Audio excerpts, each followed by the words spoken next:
the bay, that's me. That's us, that's my team. We gon' do it for the bay, though. Forever we faithful. Forever we faithful. Not again. Forever we faithful. Niner my gang, whoa, that back came real fast. I feel like Usain Bolt. These teams not like us, they not in the same boat. We beat all the big teams, we got all the big rings. I read in that gold, we won't never fold. Grind, stay in that mold, another ring is the goal. All we do is win, no matter what. It's a scary sight, a Niner jersey and a cut. Faithful to the beta, Niner gang, yeah we up, living plush. Soon as you look up, another touch. Damn, it ain't next year, it's our year. Nah, crowd full of red, white and gold, screaming loud. Let's get it in, let's get it in. Niner gang, another win. Let's get it in, let's get it in.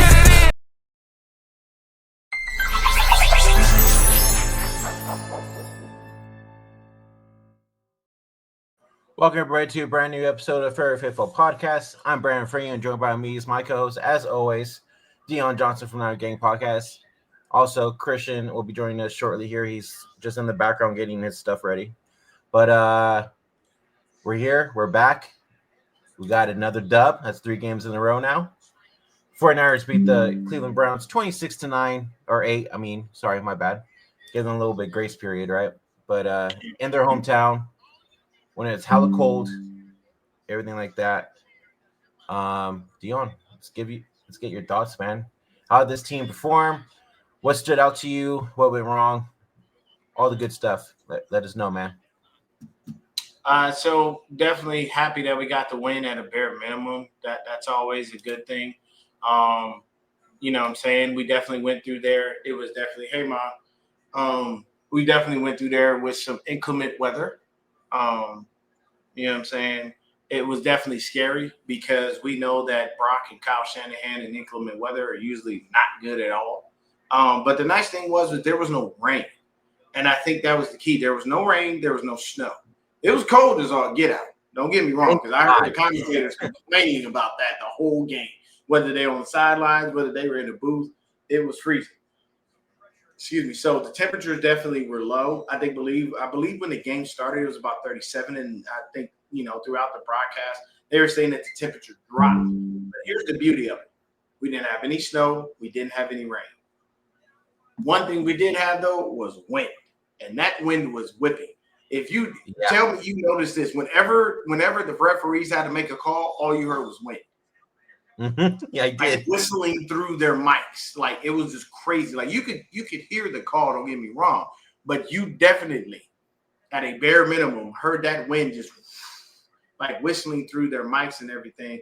So that was definitely something. That scared the crap out of me on that field goal that Matt Gay had to kick because it just bounced off of the upright and luckily it went through, man. Like that's how bad the wind was in Cleveland. But one thing I want to start off with, and I want to get your thoughts on this too, is special teams. What? I don't know what happened. I don't know what they did. I don't know who talked to who said what, who did what, how they did it. Whether it was prayers, whether they, went on a sabbat. I don't know what Brett Boyer did to this special teams, but I like it. I like it a lot. Our special teams is performing at an all-time high level. We are looking good. I just need Sky Moore to have the strength to finish these runs, man.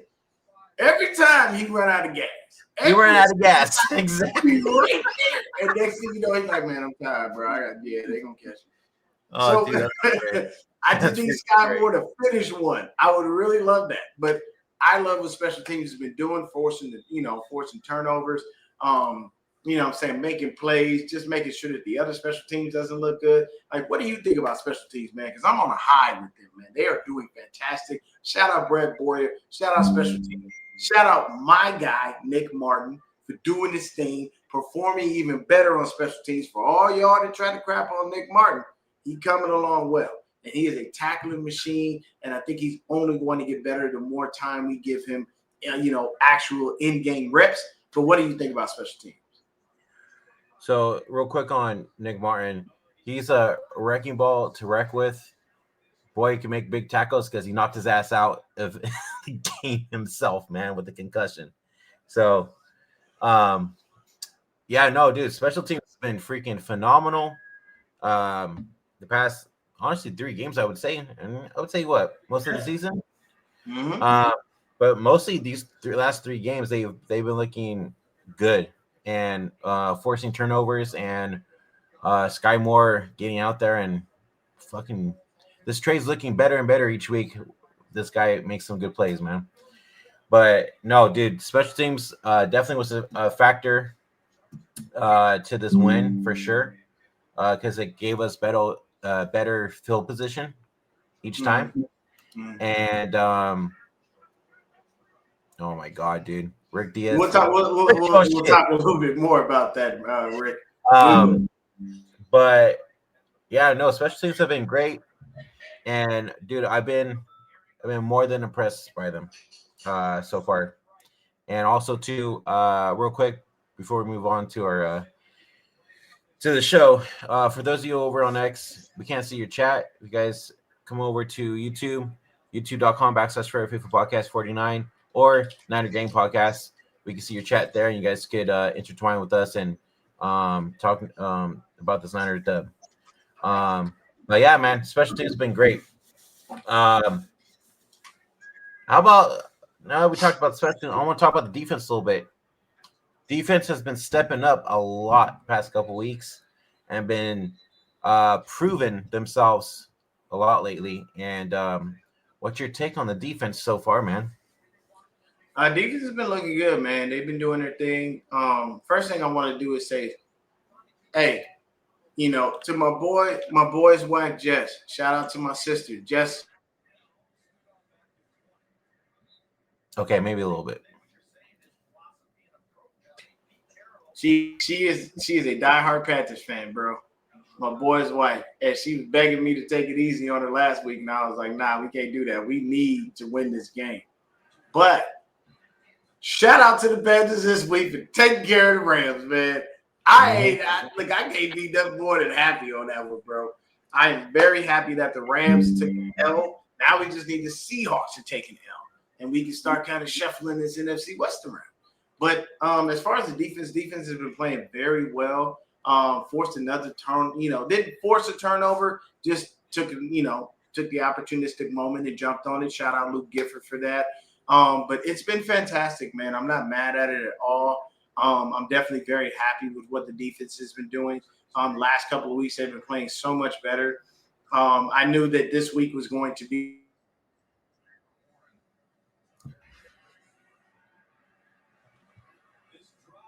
definitely. You are lagging a little bit, man. Okay, give me a sec, man. I don't know why this thing is tripping. All right. Real quick, what's up, Christian? How you doing, man? I'm good. Just trying to get my computer. I had to go get on my phone because the stupid computer won't work. I know my computer's tripping right now too, so I'm about to switch up. You're good now, dude. It's working now, Deon. All right, I'll hold it. I'll just hold it on my phone just in case it decides to act stupid. Okay. All right, Christian, now that you're in here, thoughts on today's win and how are you feeling, bro? It's a pretty sweet win. Pretty sweet win for sure. Feeling good. Defense seems to be getting better for what they have. So that's pretty nice too. Seems like even though we're giving up yards, we're making plays and making things happen, and the sacks are coming a little bit more than they were. So maybe the guys we do have are starting to figure it out and be cohesive. So it's a good sign going to the rest of the season. We get a bye week too to work on some things. So that's nice as well. Definitely enjoyed that game. I thought the whole team played extremely well. Yeah, for sure. I think our run game was kind of stagnant for most of the game, but then started to open up a little bit towards the end, right? CMC was starting to see more green. Brian Robinson got a couple carries in there and got a good 5-6 yards a couple times. There were short dink and dunks by Purdy, but shit was just working. Even though this Browns defense has been really good, it it's been working. Like the Niners were able to get down the field sometimes. A lot of times was because of the special teams for sure. But dude, defense looked good. Offense, was striving to for the most part, and they just kept attacking the ball, man. And that's what you need to do, especially with a good defense like the Cleveland Browns. Deon, what do you got to say about the DBs this game? How did they look for you? To you, and who stood out there today? DBs look pretty good. You know what I'm saying? The one who stood out the most was Malik Mustafa. He was the one out there making the most plays out of all of the defensive backs. Shout out Upton Stout for a couple of good plays as well.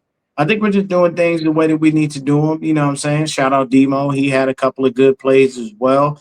It's just, I think everything is slowly coming together. And I know it's a little frustrating for some of the guys because they've been hoping that the stuff comes together a lot sooner rather than later.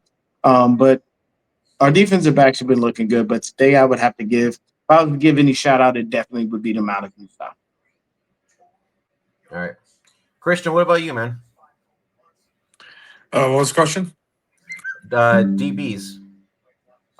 Who stood out to you the most? Mustafa, stopping the run. For sure. Yep. To come down making big hits, doing really well in the run game, for sure. Mm-hmm. Had a pass breakup as well. Felt like the corners did good. Receivers weren't open a lot. There was a lot of underneath stuff that it's okay giving up. Thought the DBs did well all around. Yeah, and we did notice that they did run the ball a lot on us, and there was a couple times where they did get a good amount of yards. What is it that the Cleveland Browns were able to run on us? Like what worked for them? Like why isn't our run defense kind of like stopping the run basically? Because we're struggling at linebacker. I have to agree with you completely there. See, here's the biggest problem. Christian hit the nail on the head with that one. Every time we get a linebacker up, they damn near go down. We almost thought we lost Curtis Robinson. And we'd have been down to our third Mike linebacker. Third. And I believe that was Jalen Graham. And that's a dude that we had. I believe we cut, then we brought him back. So at this point, you're like, what the heck is going on? So definitely the struggle of our linebackers. That's been a little bit of an iffy situation. And you just got to hope and pray that they can hold up, and get through the rest of the season. I'm not going to lie to you. I honestly think they need to give D. Winters a little bit more of the Mike privileges and help him understand what it is to be a Mike. And if you leave it to me, I'd move D. Winters to the Mike, and I'd make sure that I put Nick Martin in at some point. I need a shoot tackler. I agree with you there. I do. Dude, honestly, and I think we need to go back and have these guys learn how to tackle better, because this whole shoulder bullshit that we're doing does not work. We tackle with hands. That's how we bring down people, okay? Why aren't our linebackers doing that? Yeah, I agree with you, because I'm seeing that from our linebackers and I'm seeing that from our safeties as well. Some of our guys, some of our, should I just say DBs in general, like they'll come up and they'll hit a guy and they'll think that's it. One thing that we have learned, and what you will learn as a rookie in the NFL, is you don't just hit a guy in the NFL and that's it. You need to wrap up. You need to tackle. There are very few guys in the league right now that can hit you and you're going to go down. Very few. And I kept seeing Judkins keep squeezing through every little arm tackle you had because he is that good of a back. So, yes, I do believe that we have to work on our tackling and get that better, because it was not very good in this game. But, still at the end of the day, we got the dub, and that's what matters. But I do want to know what's going on with Juice. Juice left the game. He didn't come back. No one said anything. Not even his ribs. His ribs. Yeah. Okay. His ribs. Yeah. So I think he'll be. We're going into a bye week. He'll be fine by the time. Oh yeah, he'll be fine. Yeah. Because you get to rest this whole week. You get to pretty much and Juice is a fullback. You know, all he needs to do is just know the game plan. He doesn't actually have to go out there and really practice a lot of it. He knows this type of playbook inside and out. So yeah, if that's the case, Juice will go in. He'll get his rest. He'll take his time to chill, do whatever rehab he needs to do, and then by the time we play the Titans, we're good because after the Titans, we have a gauntlet. You know what I mean? So it's going to be a little bit different, right? You said what? It's the Colts after the Titans. Yeah, we got the Colts. Now, here's the biggest issue with the Colts. The Colts at home are crazy good. And we got to go to Indianapolis. Now, I'm not going to lie to you. If there's one thing I want us to do, I want us to target and carve up Mooney Ward. I really do. Yeah, target and destroy him. Make him look bad, bro. For your laziness. Like, this team loved you, man. We supported you through tragedy, through all of the negative things that went on. And you got the nerve to come out and talk about, yeah, man, I basically, once I knew they wasn't giving me no money, I just said it was like, all right, I'll do what I can, but I ain't going to do much. Like, I get it. I get it 1,000% when it comes to players and wanting to get their money and understanding how valuable that is to them to being able to support their family and take care of things. But my biggest thing is you make your money by going out there and producing on the field. You can't be mad because we didn't give you money. You kind of had to understand that. We gave you your first bag.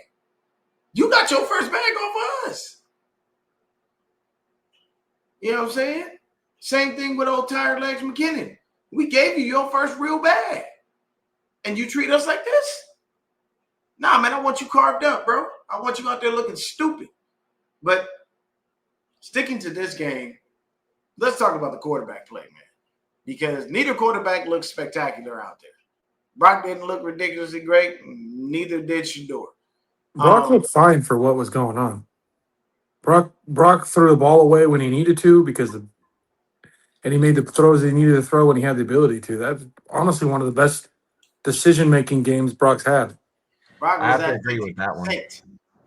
He was at 50%. Because he threw the ball away a lot so he didn't take a lot of sacks because he threw the ball away. And he didn't throw any interceptions because he threw the ball away. That I'm okay with that 50% because that 50% is not sacks and not interceptions.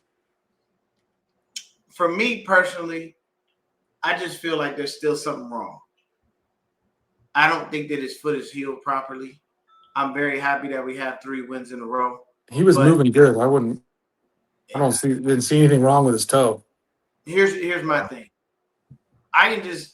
When I'm looking at him, when I'm watching him, when I'm looking at the way that he moves, the things that he does, yes, he does have his, a little wiggle. He does have still a little bit mobility, but I don't know. He doesn't look like Brock would normally look. Now, mind you, of course, we were playing the Cleveland Browns defense, who is ridiculously great. And honestly, this is a big win for Kyle Shanahan. And I'm going to state that because Kyle Shanahan is 1-9 against Jim Schwartz. 1-9. Like, take that into account, people. And if you don't believe me, look it up. These are facts. I don't give you nothing but facts. I don't come with fiction. I don't come with feelings. You know what I'm saying?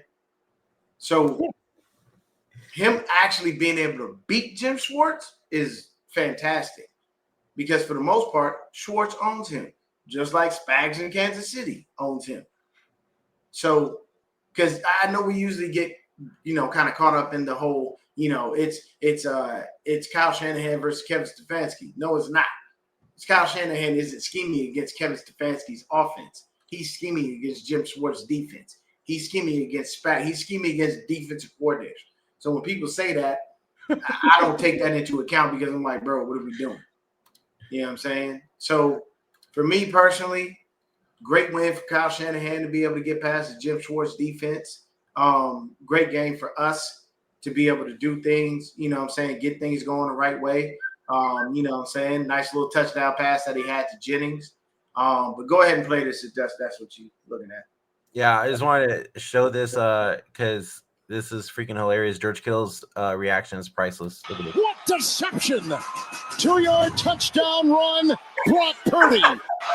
What? Oh, dude, that's great. Brock over there trying to hit the Dougie on him, and then he was like, Dougie. "You got to have a little more wiggle. You got to loosen up a little bit on that Dougie, though." You know, I ain't mad at it. Yep. Yeah, but no, dude. Personally, Deon, I feel like Brock played to his ability, that what he could do, and he made smart choices compared to what he did last week against the Panthers. You know, and it gave us chances to still go down the field and score and basically put up points and basically win the game. So what I heard what the commentators were saying too is Purdy didn't even have no steel plate or anything in his shoe in today's game either. And I mean, he was moving pretty well. He took it out this game. Yeah, it looked like he was moving pretty well with him scrambling and stuff like that. So he's not 100%, but he's gonna be dealing with that toe injury basically the rest of the season. So he could get it fixed. So I do want to talk about something here because this is kind of something that I'm a little bothered by. We all know as 49er fans, we suck with first round picks in this franchise. And our first round picks have not necessarily done the best. With BA pretty much about to be released next year, right when the offseason comes, I'm pretty sure they're going to let him go. We don't have a number one receiver. And anybody out there trying to tell me it's Ricky Pearsall, y'all can kiss my whole you-know-what, because it ain't Ricky Pearsall. Ricky Pearsall ain't done much of nothing since he's been back. He does not create separation. And I'm not seeing anything from him that tells me that I need to feel good about Ricky Pearsall being. So the biggest thing for me is he's back. I know that at the end of the day, we're going to have to draft a replacement for Trent Williams. I don't believe he plays beyond the season. So that first round pick better be spent on a left tackle. But with our track record, they almost like to spend that on the defensive lineman again like idiots and screw us and try to put Spencer Burford at left tackle or something. But what do y'all think on this situation, man? Because we do not have a number one receiver at all on this team. And I am not buying into the Ricky Pearsall hype because there's no hype to follow. I haven't seen anything that made me go, oh, snap. I'm not like there's nothing there for me. So I'm trying to figure out what are we going to do next year when we got to go into the draft and figure out who the hell to draft. Because me personally, I would draft a left tackle to replace Trent Williams. I would not go ahead and just think that might not be a left tackle if we take in the first round where we're picking. The tackles will be gone. So if we're going to get a tackle, it'd be in the later rounds, not the first round. The first round is either receiver or defensive end, where we're sitting. We don't need another fucking defensive end. Yes, we do. No, we don't. We already wasted one on Michael Williams. He tore his damn ACL. We have less sacks. Wasted enough first round picks. You know how I am about this, Chris. You know I'm gonna get pissed off. We have not having me start on this damn team and draft defensive tackles and defensive linemen before things that we need. We all complain about this offensive line constantly. We have less sacks than one player on the Browns. Dude, Garrett has more sacks than the whole team for the Niners. Garrett got more sacks than a lot of teams. I'm just saying we're going to need a pass rusher. It's just that's how it is. I don't give a fuck about the pass rusher. I'm tired of it. I'd rather get It's annoying. Every damn year we need another pass rusher and another pass rusher and another pass rusher. We don't seem to make the right decision. Outside of Nick Bosa, who has had 2 injury seasons now, 2 of them. We don't need to wait. Why? You need to give me a viable reason on why you think that drafting another defensive line when we have one of the worst offensive lines in the league makes more sense. This is the first multi-sack game we've had all year. Besides, and it's from a guy that came off the street who was sitting on his couch, Cleveland Farrell. He's the only one who really made an impact. I think Keon White or somebody else got another sack. But I just need somebody to make it make sense. But Why if you want to draft? We definitely need one. If we don't, if Why? Why? We Why don't over our offensive line? The reason our defense struggles is because we lack a pass rush. We have to draft somebody who can rush the passer. What do you mean? Why? What's the biggest problem with our defense, Deon? We don't rush the passer. What's the biggest problem with the offense? We've neglected this offense for years. The good part of We've neglected this line for years. We've all come to a conclusion that the offensive line we have is porous. But there's nobody when the draft comes. There's not where we're sitting in the draft. We're not going to be able to get a top offensive lineman. They're going to be gone. So you mean to tell me that John Lynch don't know how to wheel and deal and move up? We don't have that. We can't afford to move up with the picks that we have. We have to draft players to stay good. So you draft a defensive end or you draft a receiver late in the first round. There'll probably be opportunities for either of them where we're going to be sitting in the draft. And we need a defensive end because we can't rush the fucking passer. And the reason our corners are getting lit up at times is because the quarterback has all the time to throw. So you're telling me that Michael Williams ain't worth shit? I'm not saying he's not, but we still need to get he's coming out of ACL. He's coming up. Deon, don't do that. We still need to Don't do what? Don't do what? Tell the truth. Because you know that's what I'm saying. He tore his ACL halfway through the season. We probably won't even have him. And it's good to have multiple guys that can rush the passer. So it's good to have multiple guys that can rush the passer, but it's not good to protect your $250 million investment in your quarterback? I mean, yeah, but like I told you, we can't draft a lineman in the first round based on where we're sitting. So stop using that. If I told you it's not viable unless we trade up. Where we're sitting at the draft, it's either defensive end or receiver. It's that simple. There's no this or that or this. It's defensive end or receiver. Either one is good. Either one can help the team. Either one is a need for this team. So offensive line ain't a need? What? Offensive line isn't a need? Yes. There's no need. But guess what? You're not. Our center ain't shit. Our left guard, we don't even know who the hell to put in because we keep rotating them. And then we got the left tackle that's about to retire. Come on, man. You serious? The good offensive linemen are going to be gone in the first round. You're not going to fucking draft a guy that's a second round grade or third round grade in the first round just because it's what you need. That's stupid. So go after a defensive lineman that is not going to do anything like we have the best track record with the guys. Dude, you can't. Look at what? Please rebuttal and please rebuttal with a fact because I'm giving you facts, Christian. You know that. Whatever Don't tell me something that's real. I need a defensive end because my defense was the worst defense in the league at rushing the passer. So I do need a defensive end. But you know what? Previous years we have done poorly in getting defensive linemen. So let's just not draft one. That's fucking stupid. Get out of here with that. You draft a defensive end or Wait a minute. The definition of insanity is doing the same shit every time and then thinking it's going to work. No. Dude, come on, bro. Dude, you can't use that in a draft because the draft is a freaking crapshoot, dude. 25% of the players work out when they're drafted each year. Like, dude, you don't know if players are going to work out. You're of the mindset of keep doing it until we get it right. That's what you're of the mindset of. Keep drafting them until you have a position at need, then yeah, you have to do that. And based on where you're positioning in the draft, if you can't get the number one need because those guys are gone already, then you go to the next need, which is defensive end and receiver, and you pick the best player available between the two. If there's a better receiver that can help the team, you pick him. If there's a better defensive end you think can rush the passer and help the team, you take him. It's that simple. That's what drafting is. You don't overdraft because that's how you get fired. If you go, oh, this guy's got a third or second round, late second round guy, but he's an offensive tackle, I'm going to take him. When there's a guy that can come in and help the team right away, but who has a higher draft position. Name another defensive lineman outside of Nick Bosa that's done anything for this team. I'll wait. Dude, our 2 draft picks this year are killing it. Are you kidding me? Without them, there's games we don't win. We don't beat the Rams without fucking Alfred Collins. He's a fucking stud. And he's first round. What do you mean? Here.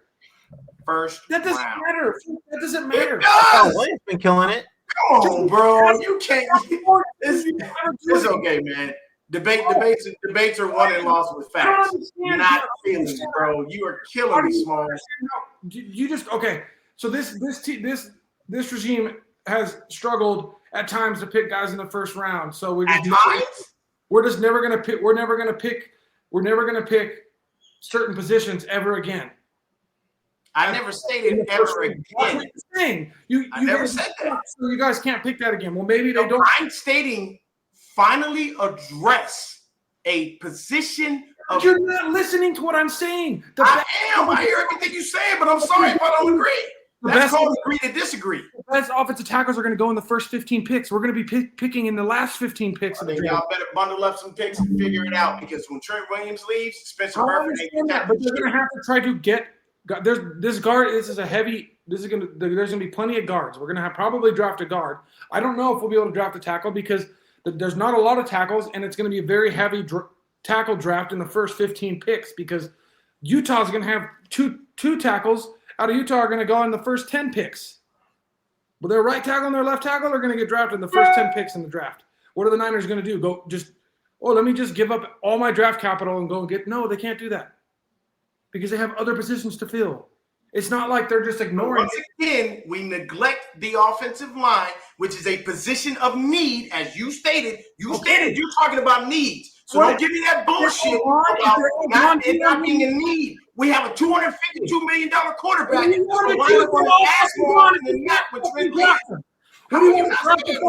want to draft a creative player like he exists and make him fucking appear out of thin air?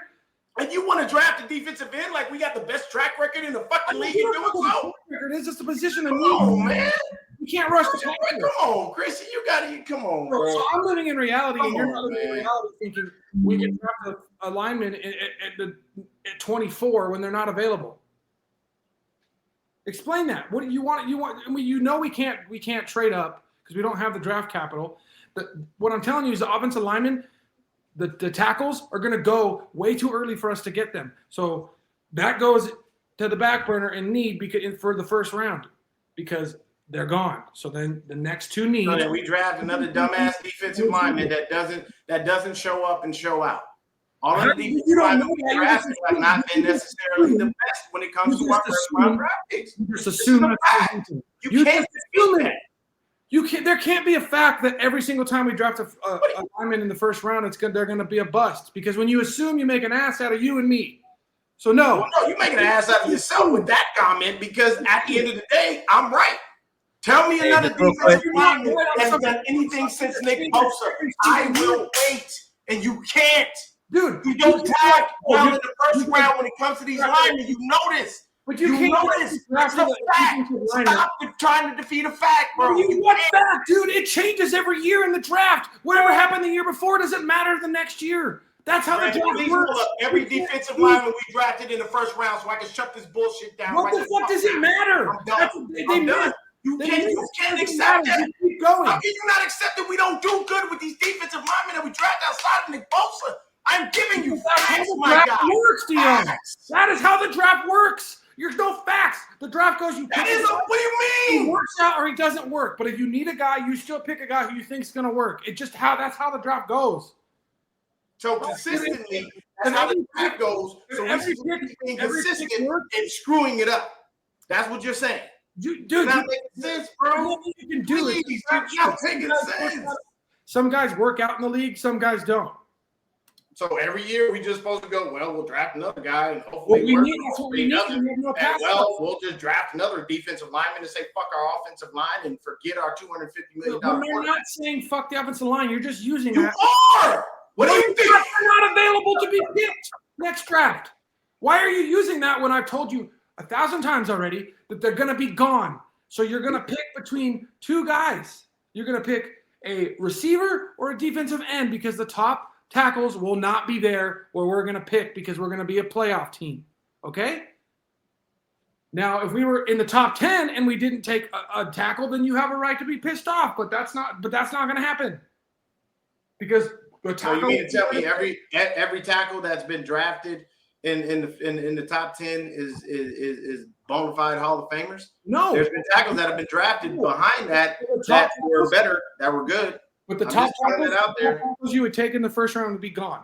Now, do we find a gem in the second or third round? Maybe. But you're not going to reach for a guy in the first round when you need to hit on the first round. You're not going to reach for your guy. You're going to take a guy that's going to help the team. And how often do we hit on our first rounders, Christian? Dude, I don't care about how Once again, bro, you're losing the battle. Not, yeah. Deon, you don't process how the draft works. I do process it. I do, but I process with numbers and facts. The draft is not a for sure thing, Deon. The draft is never a for sure thing ever in the history of the NFL. That's why Purdy has been to a Super Bowl and was picked the last pick in the draft because you never know what the fuck's going to happen. That's why Brady is a fucking GOAT with 7 rings and was picked in the 6th round because it's a fucking crapshoot and you don't know what's going to happen because where you draft a guy, what team he goes to, it all depends on that. Okay? So whatever happens doesn't fucking pull to the next year or the next year or next year. It restarts. That's literally football. That's the draft. You've been alive for fucking 45 fucking years and you can't tell me you've been watching football since you were a kid and you don't understand that? Yeah, I completely understand it. But I also understand trends and I also understand analytics and what are trends. Analytics fucking suck. Use your eyes. That's use your fucking eyes. And I use my eyes. Analytics use yours. You know why? Because if you use your eyes, you would see that these defensive linemen that we drafted in the first round ain't worth a goddamn dime. Please tell me the last defensive lineman we've drafted outside of Nick Bosa that has worked out. He could get 10 sacks in his first year. Somebody got to do something, god dang it. Somebody. I just don't understand. You have to say real quick. Okay, so Mike McGlinchey didn't work out, so we shouldn't take a right tackle in the draft in the first round, okay? Because we messed up on the one time we took a right tackle. We shouldn't take. He was only a good run blocker. He wasn't a good pass blocker. We all established that. Because Reuben Foster didn't work out. We shouldn't ever again in the first round take a defensive tackle because Solomon Thomas didn't work out. We shouldn't take.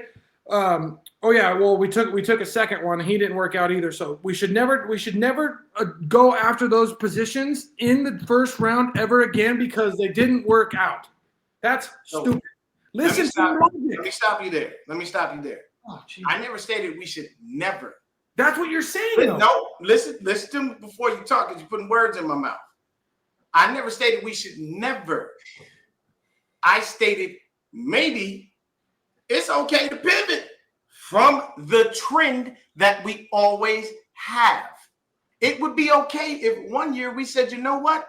The defensive line going to have to figure it out, damn it. I need to protect my investment that I just gave a lot of damn money to. Hold on, Christian, hold on. Because I want you to hear me because you keep putting words in my mouth and you're making it seem as if I'm bypassing the truth of things. I understand how the draft works. Yes, I have been alive that long, and I've seen it in and out. But what I do understand as well is I look at my team and what my team does.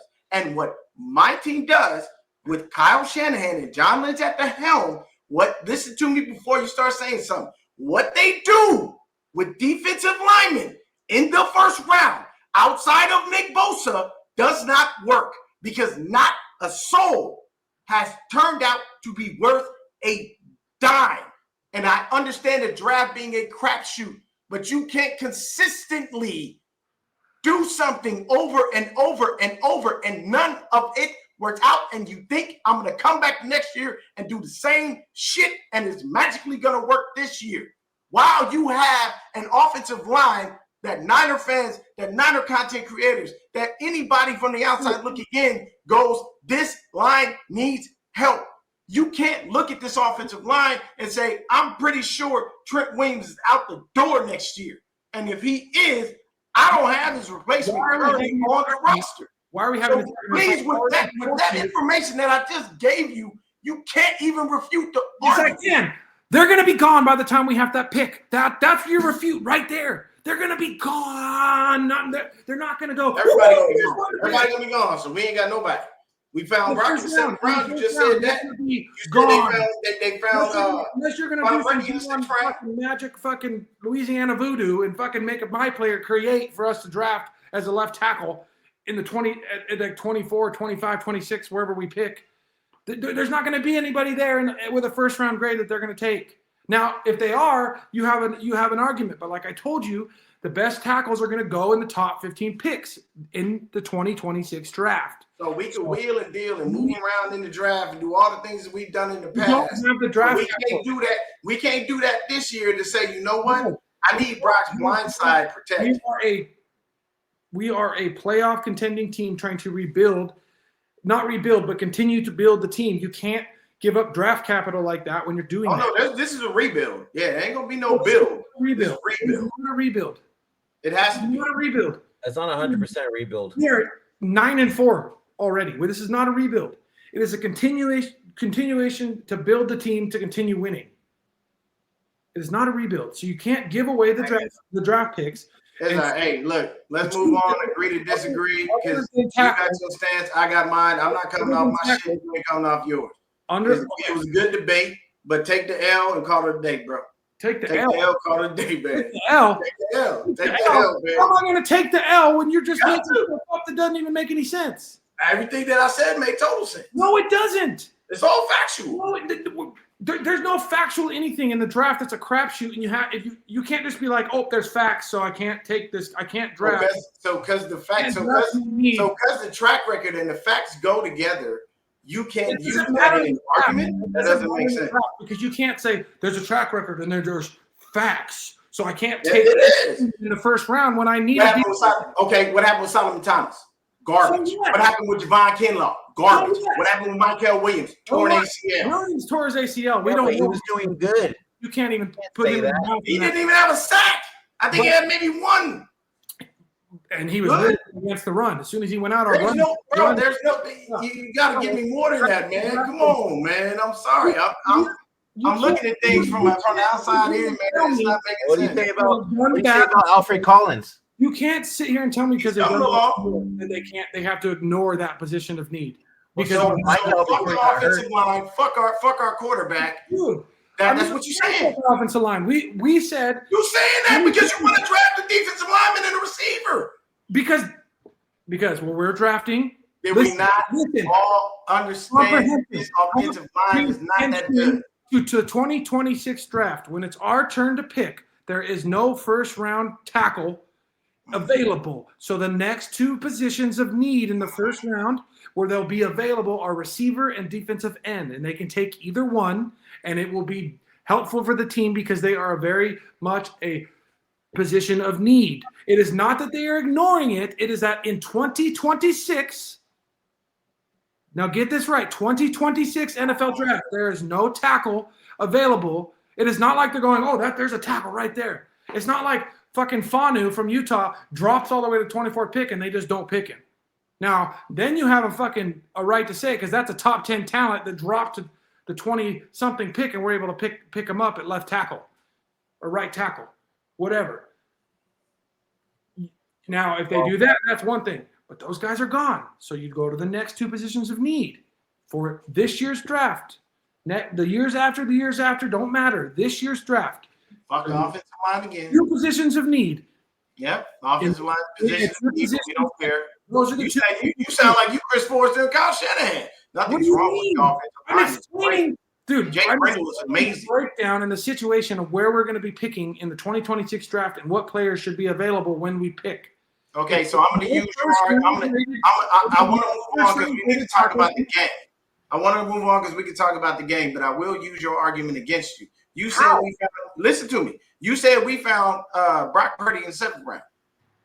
You just stated that they found Tom Brady in the 6th round. So you mean to tell me you could find both of those talents in later rounds, but you can't find the left tackle in the bottom of the first round? You're wanting them to. That's your own logic. You just gave that to me. Can I say that? Tackle in overdraft. If his grade is a 3rd round, if he's a 3rd round grade left tackle, you want him to take him in the 1st round? It's all good, man. But that's what I'm saying. You're saying that you got it. Nah, man. Hey, if I told you that you're on your stance, I'm on mine. I'm not moving from mine. If I told you that the tackles, let me finish. If I told you that the tackles that have a 1st round grade are gone, you want them to overdraft and pass up other guys that could help the team that have a higher grade that are better players to take a guy that they might be able to get in the 2nd or 3rd round? That's what you're telling me.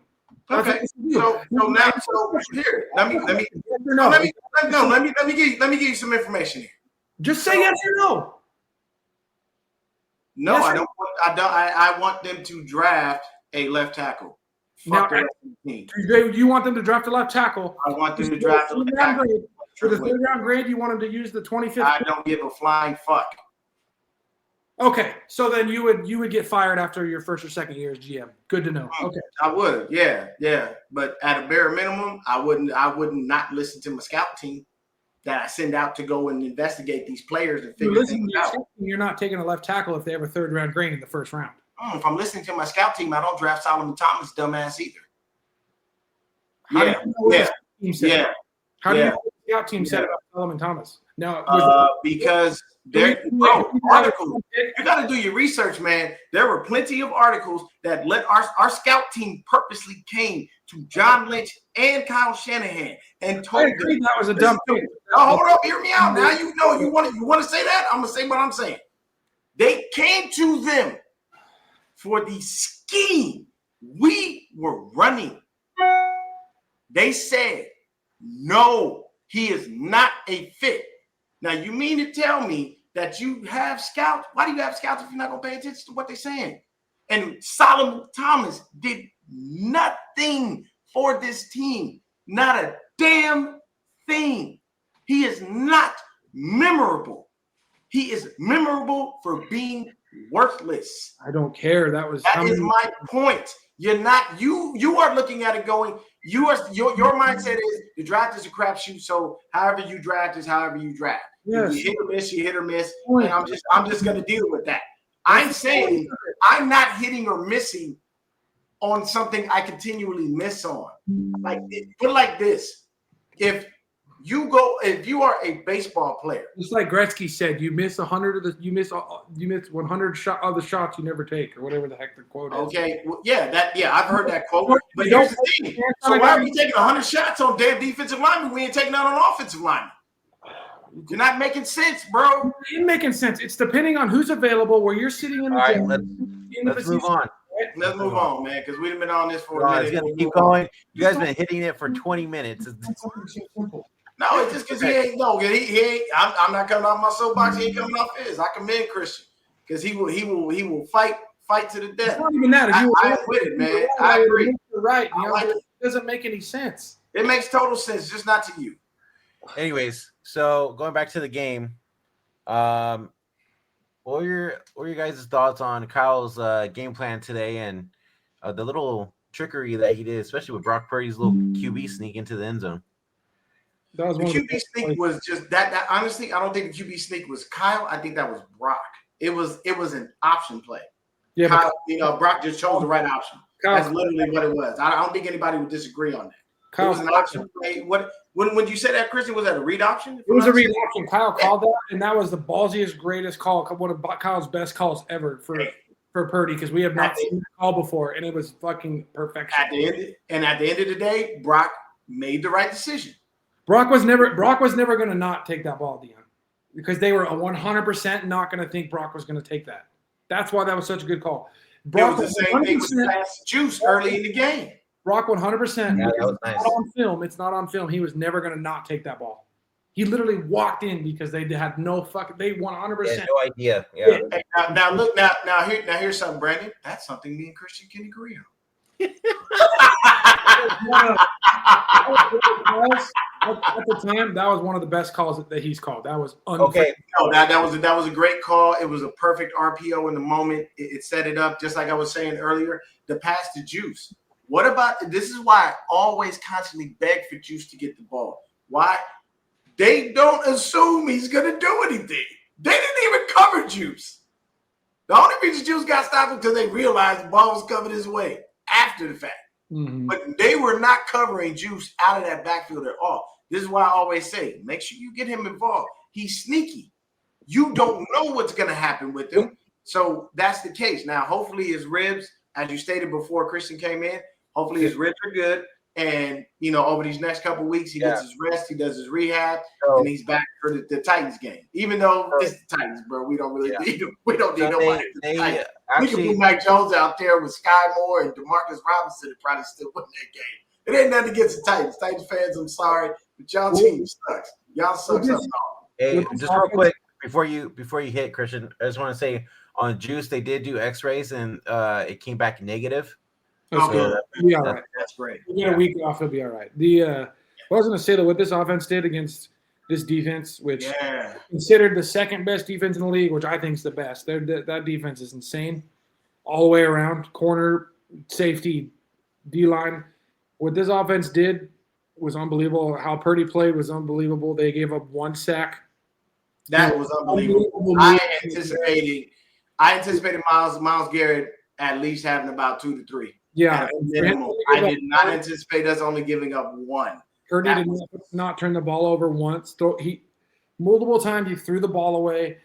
He extended the play, and if it wasn't there, he still threw the ball away. Like, this is a big deal because this is what was costing him the games he's already started. He tries to make something happen when it's not there, and it turns the ball over. Now, today he decided to protect the ball.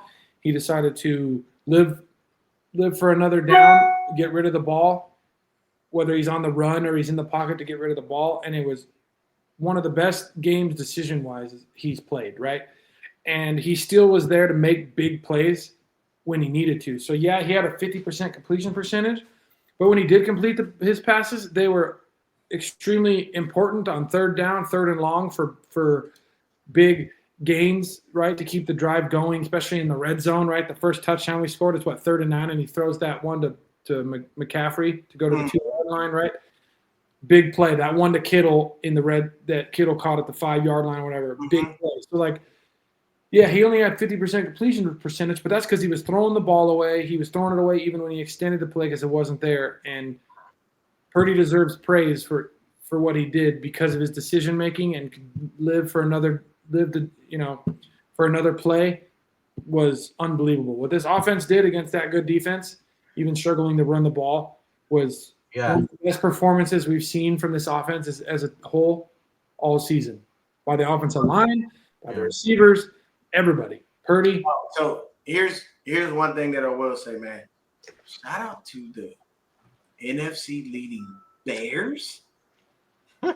When we started the season, did anyone think that we would ever be saying at any point that the NFC leaders, the number 1 seed at this current moment, is the Bears? But it's a down year for the league, so it's a lot of crazy. No, not look, Christian. Who's leading the AFC right now? Don't do that. Who's leading the AFC right now, though? Hold on. Listen to the AFC. The Patriots. Though, there you go. This is down year. So okay, hear me out. Hear me out on this one, because I want you to go there with me on this. Teams just finally figured it out. They retooled. They did what they were supposed to do. The right people came into the right situations and things worked out. The one thing that I will take credit for is y'all maligned me. Every single one of y'all was out there giving me shit when I was telling y'all that Ben Johnson could be our head coach. You know what? Hold on and do some good things. Ben Johnson, hold on. Ben Johnson is currently number 1 in the damn NFC. And his offense ain't looking so damn bad. So all y'all that was out there running your mouths telling me how stupid I was because y'all that love Kyle Shanahan, remember, Ben Johnson at this moment is the number 1 seed in the NFC. I'm just going to throw that out there as I'm going to throw this back at you. And remember, big boy Kyle is 9-4 with a depleted fucking team. That's what I'm saying. It's way more impressive than what the freaking Bears are doing is what the Niners. It's way more. Okay. Let me. What the Niners are doing this year is the most impressive thing in all of the NFL. Let's touch on it. With a half dead team is unfreaking believable. So this is what I would say.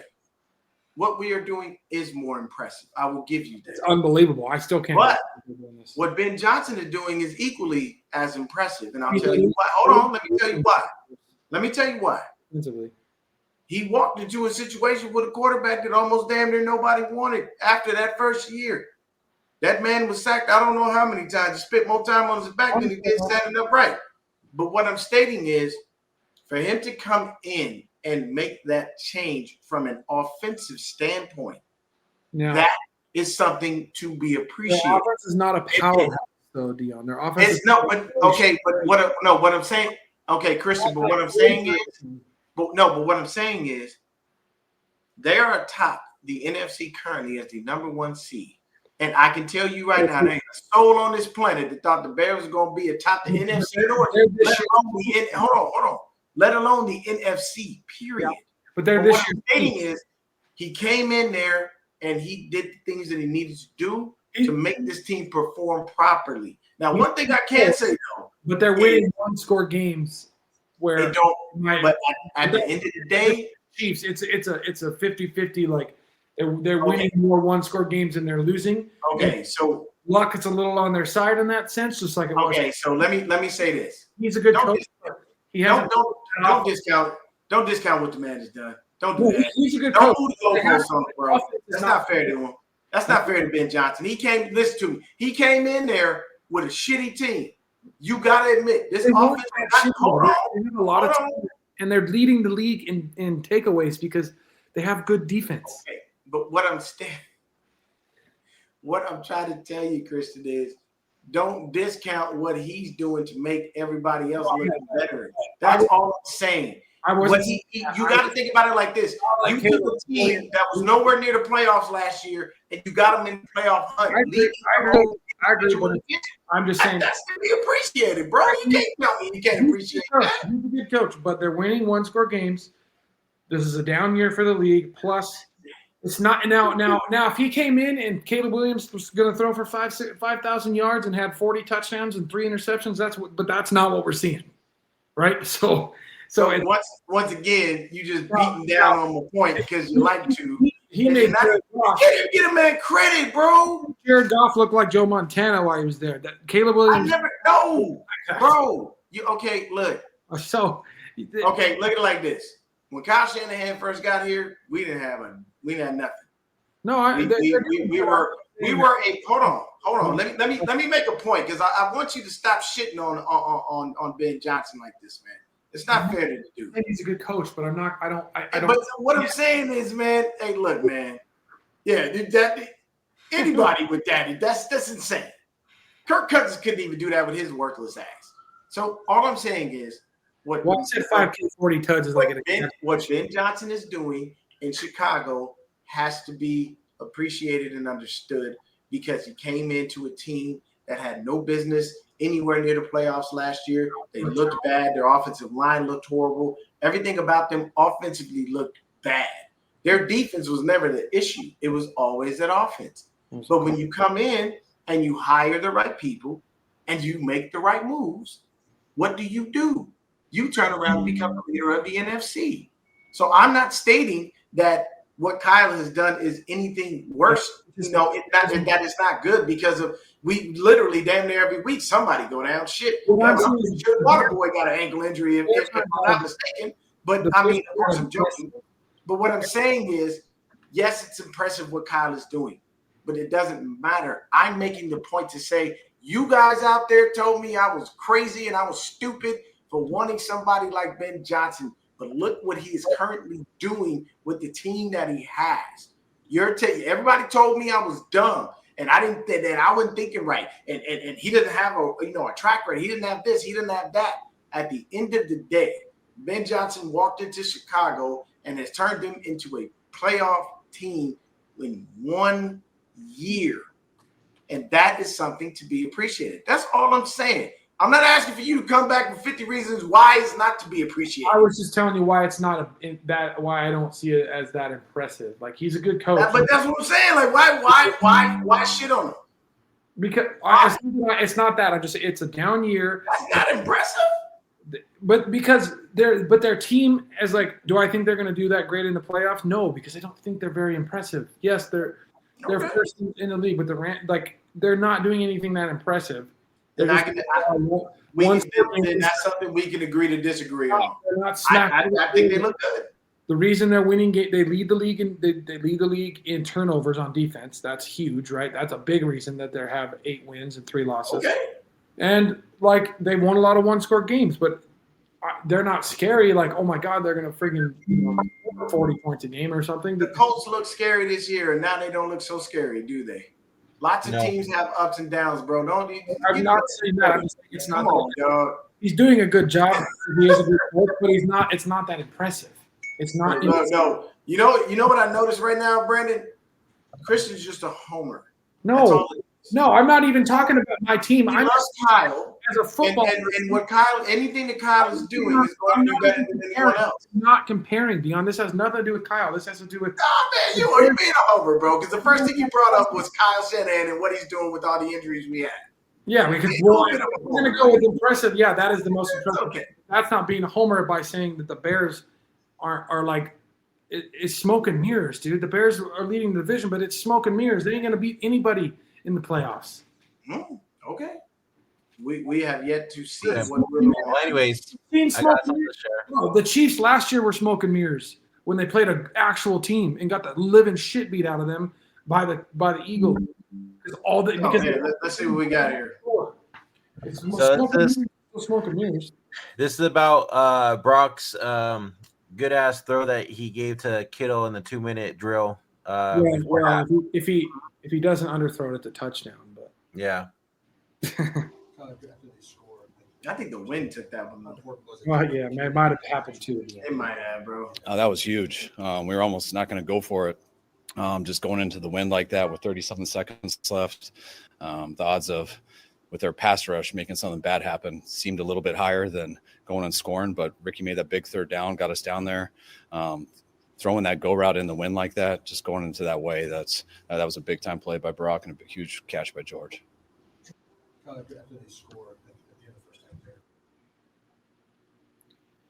mean, look, so the first one that the wind took was the possible TD pass to Tonjes.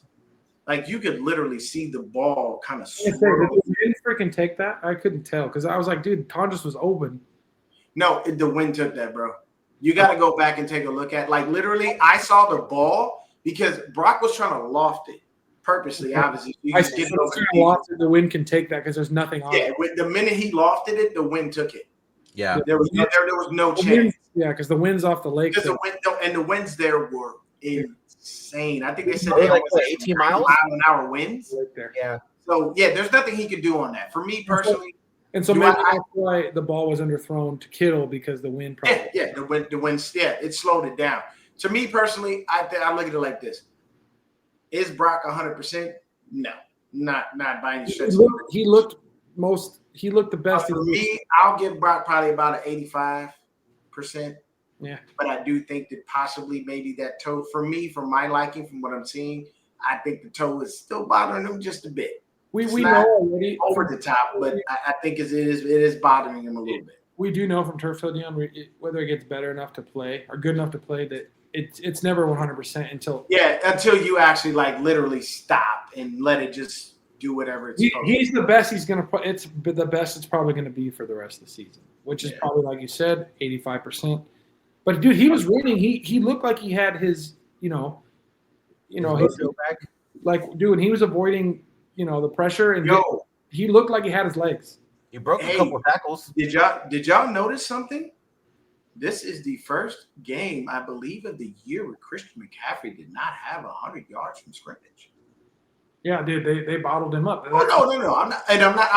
And when I state that, people, I am not saying that. It's bad or anything. We played the best time all year it's happened. Because other than that, Christian McCaffrey is guaranteed over 100 yards. Right. At a minute. Look what Kittle did. Look what Jennings did. Pearsall had big catches when we needed it. Everybody stepped up. Let me say this, because that's the other thing. I personally feel like they bring Jennings back. Me too. I think at this point, because of the argument that me and Christian had earlier, you don't have a choice. Yeah, no, You need him. I think you can't go into the season because I don't even know. Matter of fact, B-Dubs, pull that up. Find our receivers. But hold on real quick because I'm trying to tell him what to look up. Mm-hmm. Find our receivers and look at their contracts. Figure out who the hell we even have after this. So Deon, if he wants too much, I know money, Pearsall's here, but that's a foregone conclusion. if he wants Let's too talk much to him. money, What you got? give it to him because we'll have, if he ever gets healthy, Cowing and Watkins technically are 2. I thought Cowan was cut. No, he's still hurt. Okay, first of all, don't talk to me about Jacob Cowan. I don't want to hear that name. The man ain't got on the field. He ain't gonna be on the field. He's worth nothing. I'm There's done with Watkins. Jacob Cowan. There's Just like Jalen Hurd. So we can have Watkins. We can probably bring back Kendrick Bourne for cheap. But if Jennings wants too much money, they're not going to give it to him regardless. Of course not. I don't doubt that. So he's probably going to be gone, even though it'd be nice to have him back. But I think it's Pearsall, Watkins, Cowing. He's got it up right now. So take a look and find them receivers because Brandon Ayuk, we can just cross him off the list. They're releasing him. I guarantee it. He's done. So I know we have Pearsall. That's a foregone conclusion. Watkins. Juwan. No, Jawan's gone. Demarcus Jawan's Robinson. technically a free agent. Demarcus Robinson. Is he still? So he's under contract? Yeah, Demarcus Robinson signed a 3-year deal, so we have Robinson. Yeah. Okay. And who else? And Sky Moore. Oh yeah, we have He's more. a returner. He's not a receiver. I don't even count him. We're gonna keep him as a returner. I don't think they're gonna. Yeah, but I don't count Sky Moore as a receiver. He's a returner. Jordan Watkins and Cowing. and Cowing. So Yeah, that's not. They should draft a receiver in the first round in 2026. Now, I'm like I said, I don't mind if they draft a DN, but I would draft a receiver. They also bring back Bourne. Well, they're going to probably bring back. No, Christian said that. He literally stated that. Just saying. JJ, especially with JJ Watt, you can bring back Bourne for cheap, and he likes it here. I think he'll sign. So that's a good thing too. But I think they have to draft a receiver in the first round, and there's some good receivers we can get in the first round where we're going to be picking. Well, let's hope they make the right decision. It's going to be a heavy. ain't worked out at all. It's going to be a heavy offensive line draft, defensive line draft. I think. So I think we'll have opportunities to get receivers, and there's going to be plenty of good ones that we can get. Right. Well, let's hope we make the right decision because Pearsall ain't worked out. There's the kid out of USC, Lemon. There's the Please don't say that name right now, and don't say that fucking school right now. I'm not. Yeah, you guys lose last night. So let's not mention. Yeah. Okay. Let's not mention those assholes at all. Is it Tate? Who's the big body receiver at Ohio State that Matt mentioned? Tate or whatever. Oh yeah. He's big. So there's guys that we can get. I think that might come to that level, and I think the Niners are going to have to get a receiver, a big-bodied receiver, preferably. I think we need a big-bodied receiver who can run some routes. So that's what I think they're going to do in the first round. Well, let's hope we make a good decision because the last two receivers have screwed us royally. Going into next year's draft, the three best needs are going to be O-line. So which would be left guard we'll need, and left tackle. Left tackle and left guard because we don't have a left guard either. We're good at right. We're already. I think we can get by with Spencer Burford at left guard. Honestly, but I don't think that's a big deal. We don't have to agree that that they did it, but we're good at right tackle because they paid him, so we can't even argue. That's a foregone conclusion. He's staying. We need a left tackle, possibly a left guard, a receiver, and defensive end. Would you be opposed to them telling Jake Brendel, "Hey, you and Matt Hennessy got to battle it out"? I don't know what they're gonna do because I would let Brendel go after this season, but that's just me. I would too. It's funny because as soon as Brendel got hurt and Hennessy played well, Brendel started trying more and stopped watching and actually go there and finish blocks. He said he started trying more. He stopped watching. Speaking of the word more, let's talk about it, man. I gotta share the screen, bro. I gotta He's actually been tell everybody about our return guy. Oh, really more? Quick, man. Dude, I was hoping he was going to get that punt return. Sky Moore had one kick return for 24 yards. He had 3 punt returns for 69. What I want y'all to understand when y'all look at these numbers, I know it may seem like it's not a lot. That's a lot for a returner. Deon, for us losing because of special teams in the playoff games and Super Bowl, if we were actually to make it to the Super Bowl this year, we'd actually have the advantage in special teams. I think for the first time in under. But what do we want, Brandon? What do we need from Sky Moore? A touchdown. Exactly. Right. Finish, bro. He's Finish. running out of gas. Stop running out of gas at the last moment, bro. Yeah, Sky Moore is let me tell you something. Sky Moore is the equivalent to the car back in the day. I don't know, a lot of y'all are a lot younger. I don't know if y'all know this car. It's called a Geo Metro. Sky Moore is the equivalent because he gonna keep going and going. But you think you got some gas, but you know what? The level in the Oh, Deon He just froze again. he went full. you stop right like that. He went full method right there. But look, as I say that, my screen just decides to dip out on me. Exactly. This is what's happening with Sky Moore. He's getting there, but he stops.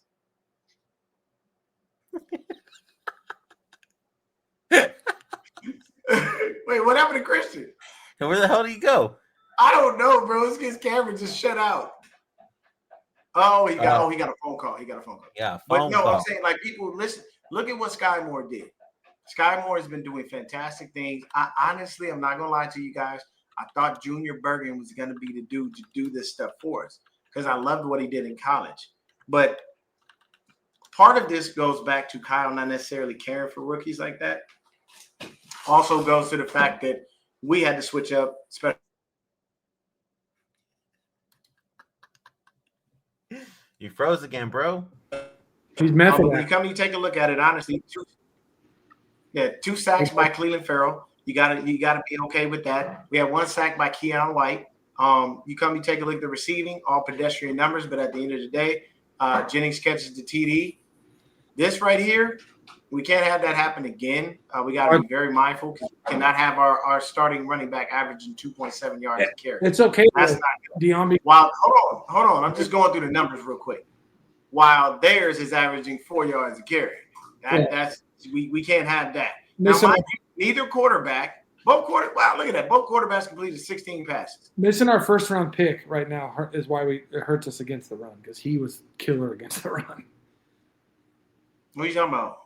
Williams, dude, we're not having him. He was so good. He helped us so much against the run. Yeah, but they weren't running. What? He froze again. Yeah. Honestly, they stayed away from him where he would have been. Yeah. He was on the left side. He was on the right. They stayed away from him technically, so he wouldn't have been able to do much. He probably would have been able to help collapse the pocket a bit, but he wasn't doing a lot. It would be the linebacker position too because Bethune did much better at stopping the run than maybe Robinson is. Because Bethune kind of filled the holes a little better, filled the gaps better too. So that might be why as well. Plus, then if you upgrade, we have Fred, then the run defense is going to do a lot better as well. So it's just injuries is why the run defense is critical. But I like that we weren't able to run the ball today, but we were able to move the ball and get big first downs on 3rd and longs today that made the difference. And that was really good to see because we did that against probably one of the best, if not the best defense we'll face all season. Did you see this? This is true. What? Look at the TOP. It was damn near the same. Let me see that. Give me a second. All right. Yeah. Oh, yeah. Crazy. Sorry, my wife was making some lemonade, and that shit is fire. Okay. I mean, look, I ain't shipping shit to California. Send a care package to Gilroy, California. This guy is out of his mind. I do that now. I gotta send some shit over. Hey, we can just send the tracking number, okay? You say what? You just need a tracking number? Send the tracking number. All right, man. We'll get it sent. The wife says she appreciates it. We'll send it out. But honestly, look at the TOP. We both had the ball the same amount of time. We just were able to make more things happen than them. You know what I'm saying? So keeps freezing. Yeah, he does. I have to say this. It wasn't an indictment on Shedeur Sanders. It wasn't. I'll say that. I don't think this was an indictment on Shedeur Sanders. Hey, just real quick, guys. A better defense than he played last week. So he did, but our defense is still kind of lame in the sense like we don't get a lot of pass rush. He had time, but he doesn't really know where his checkdowns are. He holds the ball too long, not trusting what he's seeing, and so we were able to get some sacks because of that. So I thought Brock was on the ball a little bit long too, but then again, we ain't had nobody open, so it ain't like we can do much with throwing the ball when ain't nobody open. It was his inexperience. He played better than you might have expected, but he doesn't really know where his checkdowns are. Look, I'm gonna say this. I'm not gonna lie to you. I can guarantee you, Kevin Stefanski was smiling inside when Shador went down. And Why you say that? oh, great, Dylan's back on the field. You know what I'm saying? But Why? Dylan came on the field and not even a play later. I know. Yeah, I'm tripping. It's tripping out. I think I'm gonna have to end it on my end because it's tripping. But at the end of the day, I think that he was happy that Dylan went out there and did when Shador came out there and tapped Dylan on the shoulder. He didn't even know. He was like, "Oh shit, I gotta go back to the bench again." Thing. Well, they both suck. So yeah. Before we end it, I just want to show something real quick and see if you guys agree. Doesn't Farrell look like Ray from A Haunted House? Right here with his beanie. I don't know. I've never seen a haunted house. Okay, watch it. Watch. I'm gonna show you right here. Watch. Ready? Here we go. Oh, wait. I don't give up. What? I'm just gonna do him like that. With this beanie, bro. Oh, yeah.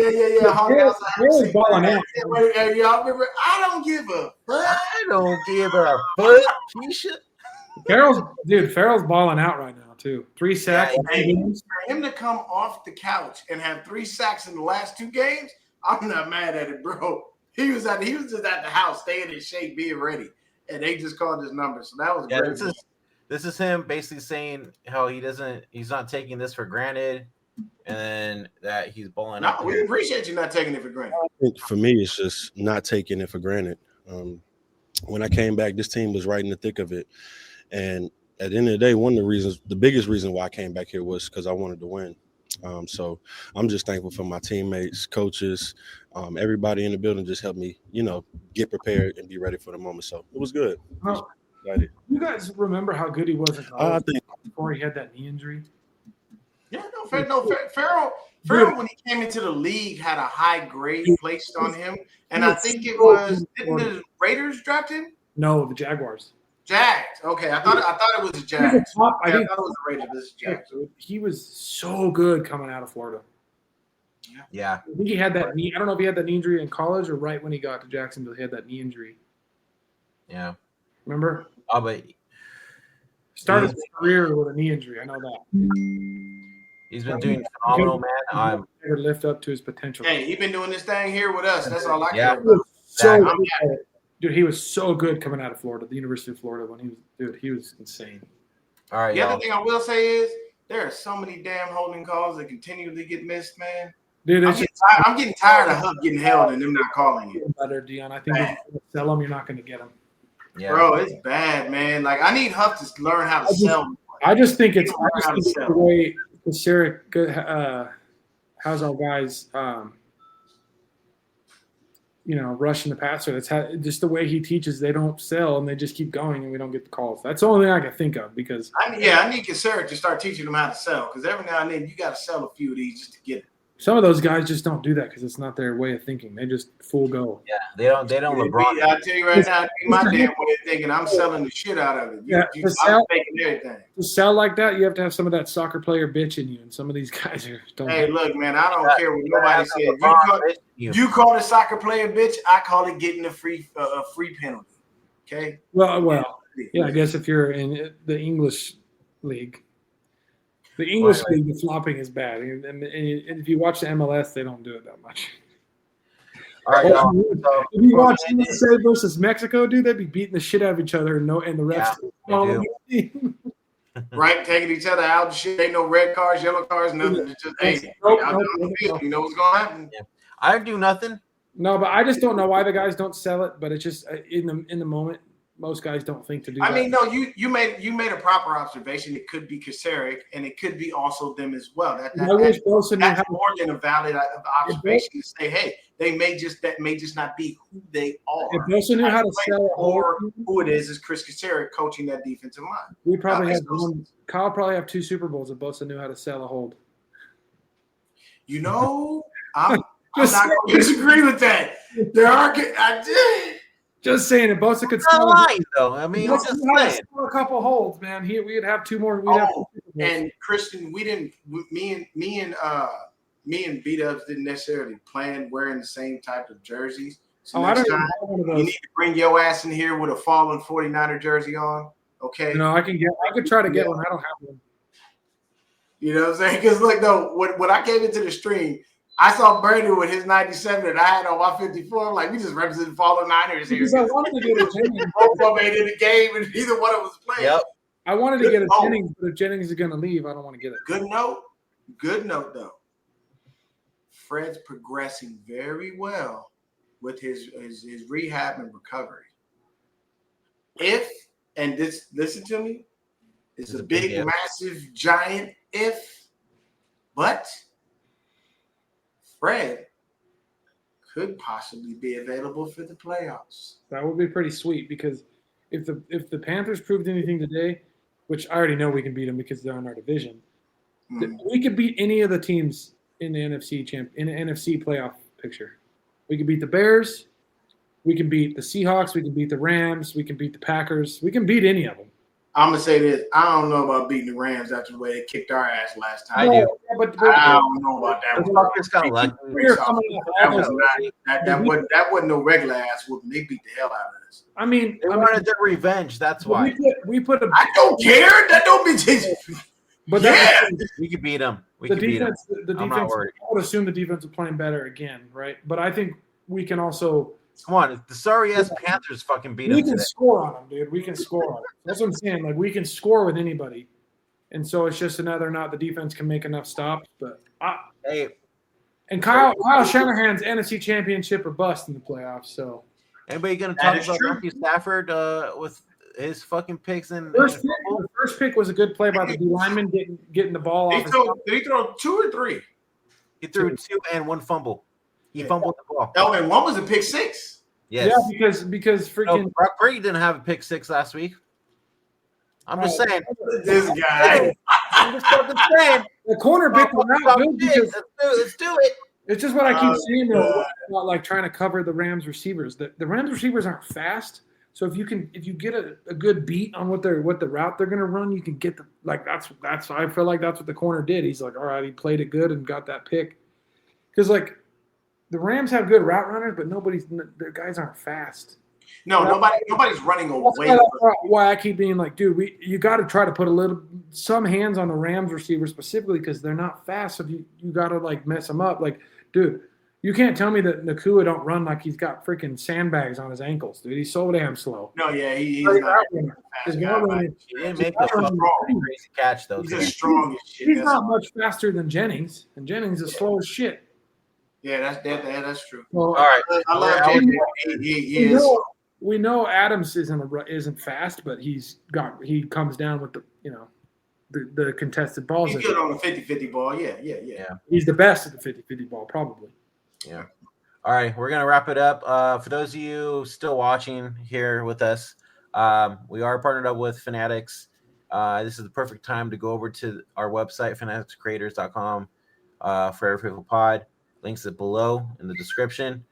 Get yourself some nice, freaking football apparel, baseball, whatever, like these two right here. For Cyber Monday deals are going on right now. So yeah, if you guys haven't checked out yet, go over there and check it out. And until next time, go Niners. Happy Thanksgiving weekend, guys. Peace.